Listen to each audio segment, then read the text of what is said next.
Memory, 1736. Talbot Grimes' languished gaze peers out from under heavy eyelids. Orange candlelight blurs through a dense fog that descends upon him, tendrils snaking over his limbs. He thinks to pull away, but cannot. He tries to scream, but his voice is muffled. Fog seeps into his lungs. He relaxes, accepts it, invites it closer. The fog. The dark fog. He shakes his head as clarity returns to him. He's in his tent. A thin plume of fog, no, gray smoke, spirals from the pipe on the arm of his chair. Near his feet, a small bowl is broken, poppy seeds spilled over the ground. Morning already. He stumbles from his tent with cane in hand, takes a breath of cold Mongolian air, and stiffens his shoulders. Snow has nearly reached the base of the mountains in the distance. He stands in an expanse of dry, frost-covered grass crunching underfoot. The tents nearby seem out of place. "Salbanu, Mr. Grimes. Your people wait." A small, prune-faced woman looks at him, nearly engulfed by her fur hat and hefty woolen coat. Her polite tone is forced in a way that crosses cultural barriers. "You're late, you opium-addled idiot," is what her voice truly reveals.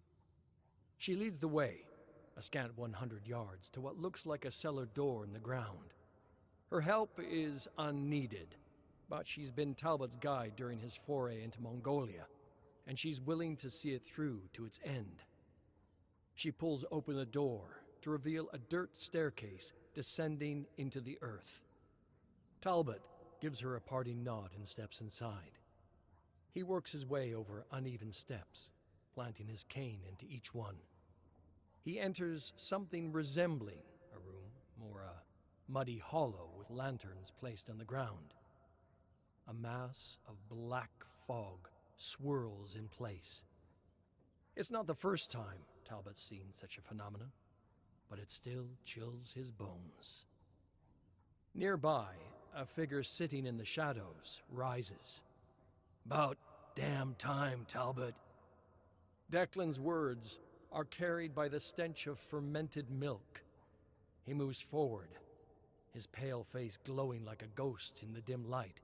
His rumpled shirt, pulled up at the sleeves, reveals scars over lean muscles. A washed-up mercenary, too drunk and violent to be anything but a problem. But Talbot personally selected him. Surviving a bleed site with body and sanity intact has given the chemist leverage within the company. His other recruit, Nigel, smiles eagerly. The gentle philosopher's slim frame moves with cheerful anticipation that is out of place in the underground hovel. He's already donned most of his protective suit. It is something akin to a diving uniform. Its helmet, a metallic globe with a glass portal at the front. Talbot has informed his companions that this mission into the fog is one of exploration. But there is another element he has left unsaid. He is observing the realm's reactions to what he calls biological signatures. The theory that a person emanates a unique energy, one that may act as a beacon for otherworldly predators. Declan and Nigel are the test subjects. Memory, 1737.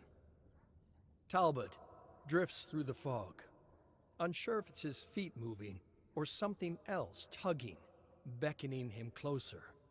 He stumbles, but the force doesn't slow, drawing him in, pulling, and then violently expelling him.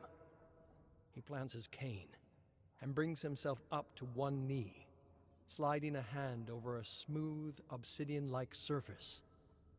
Sharp slabs of black rock jut out beyond, creating a fractured, spiny landscape under a purple sky.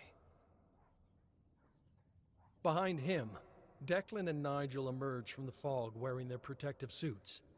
Even clad in the copper and heavy cloth of the outfit, Nigel appears sparse and vulnerable. Declan, however, stands tall, as if the weight is no burden to him. Useless either way. That such a thing could be a defense from this place spoke to the naivety of its creators. Declan stomps forward. He assumes an attack pose, but struggles to find a target. "What the hell's going on here? I didn't plan for this." Through the porthole on Declan's helmet, Talbot notices the man's clenched jaw and focused eyes. He wants to kill something, assure himself he has control over this strange land. "You knew what you were getting into. It was in the dossier." Declan growls. "Didn't read it." The man is an idiot, but a useful one. Talbot's theory is that Declan's biological signature is that of the aggressor, one whose energies express anger and violence. He expects the Bleed will embrace Declan, as if he's a creature native to its environment. Then there's Nigel, the prey. He stands wide-eyed and frozen at the world before him.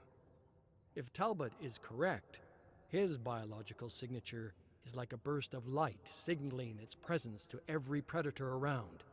He is an invader, not meant for this place. The only part that bothers Talbot about his theory is how he fits into it. He is a man of science, not the brutish aggressor that Declan clearly is. So why does he pass through Bleeds unharmed, with barely visible wisps of black fog clinging to his presence? Why does he sense that every time he steps into a Bleed, that he is invited, not just to where he stands now, but somewhere else, somewhere far beyond? Memory, 1738.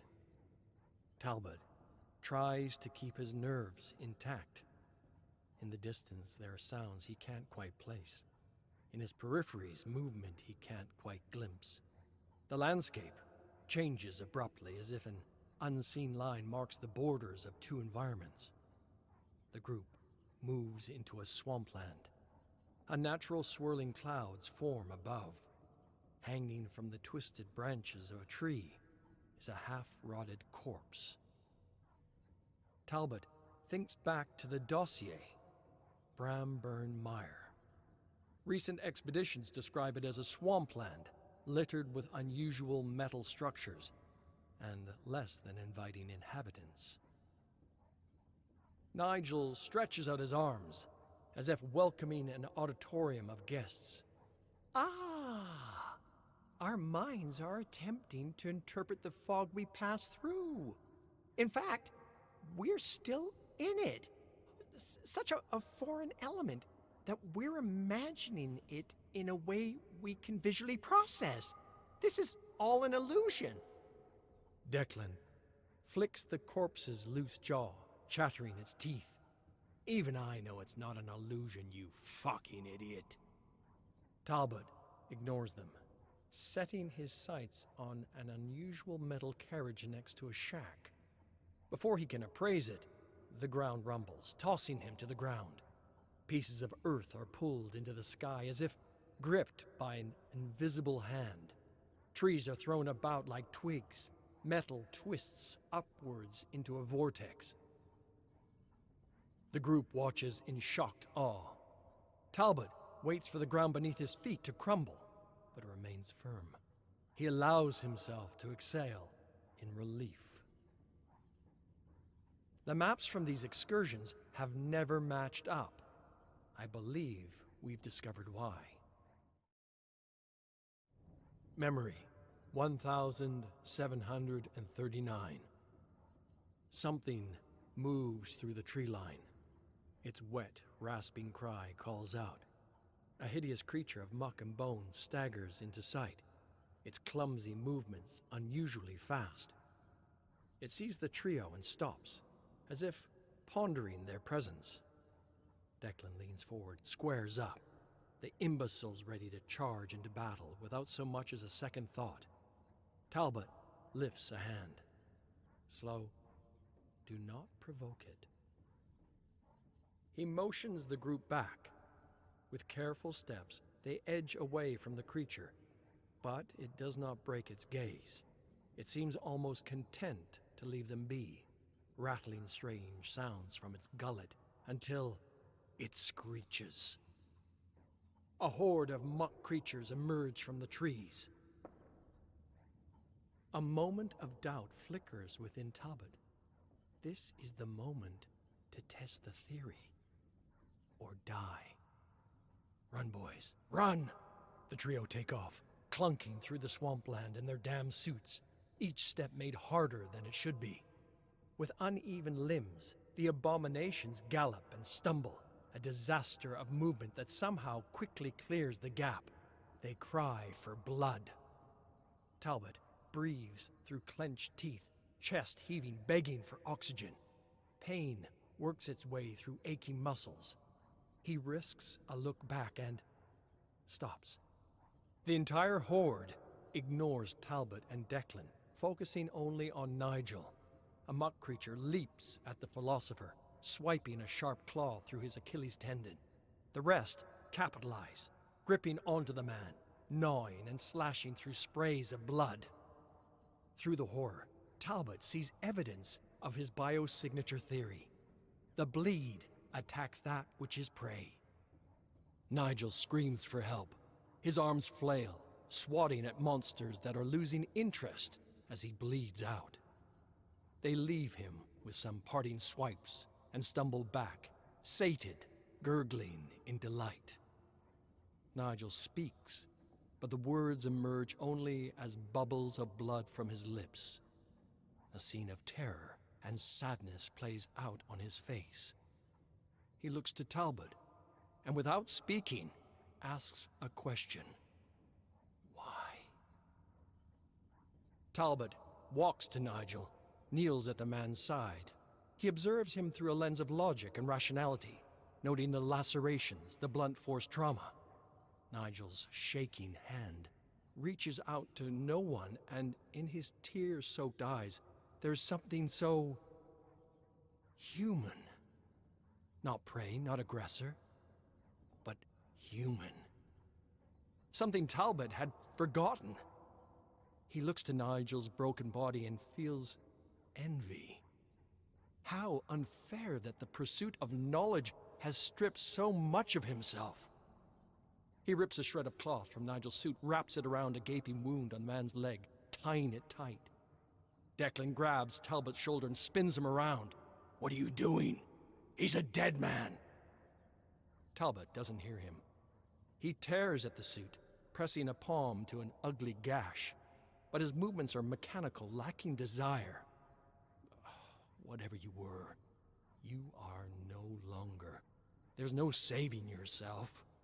Better to accept and live. Before he can turn away, the hairs on the back of his neck stand on end. The muck creatures watch curiously from a distance. One takes a step forward, snarls. He nearly chuckles through the fears he realizes his mistake. The creatures must wonder, why would one with a biosignature such as his attempt to provide compassion to wounded prey? There are many ways a predator could react to the unfamiliar. One of the most common responses? Violence. He taps Declan on the arm. We should go. Now. Memory. 1740.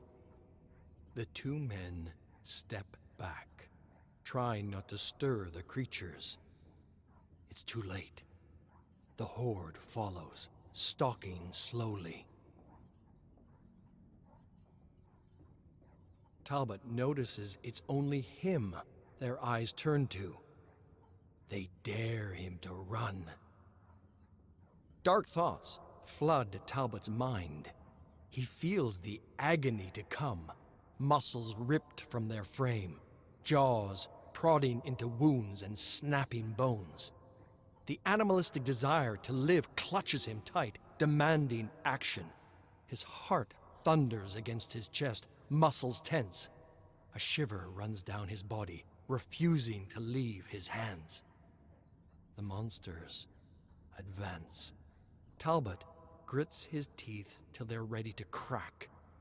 He tightens the grip on his cane, squeezes it like a hand pulling him from a cliff, and swings.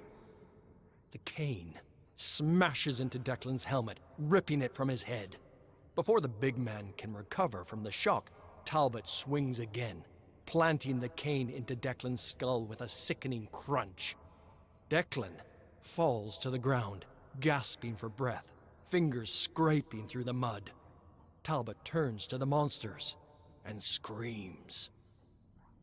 The muck creatures chitter approvingly. As Talbot drops to the ground, they turn their attention to Declan. They pounce, wriggling into his suit, playfully tearing off strips of flesh. His head rises with heaving sobs as he squirms ineffectively. A creature slashes a sharp gouge through his cheek, burrows its head into his mouth. His body seizes in horror. Talbot tries to draw back, but cannot look away. Eyes fixated on blood, on body, on prey.